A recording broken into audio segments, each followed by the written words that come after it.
الشيطان الرجيم بسم الله الرحمن الرحيم وإن طلقتموهن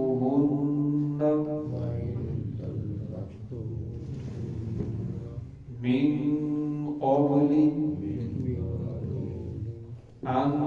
تمسوهن وقد فرضتم لهن فريضة فنصف ما فرضتم إلا أن يعفون أو يعفو والذي بيده عقدة النكاح وأن تعفوا أقرب للتقوى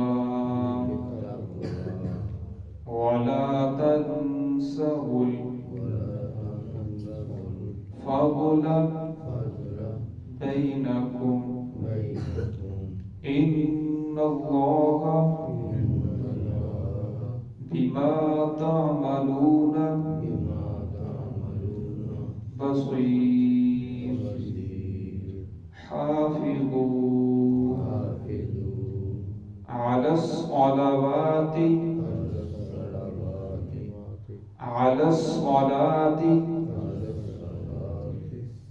والصلاة الوسطى وقوموا لله قانتين فإن خفتم فرجالا أو ركبانا فإذا أمنتم فاذكروا الله كما علمكم ما لم تكونوا تعلمون بسم الله الرحمن الرحيم وإن طلقتموهن من قبل أن تمسوهن وقد فرضتم لهن فريضة فنصف ما فرضتم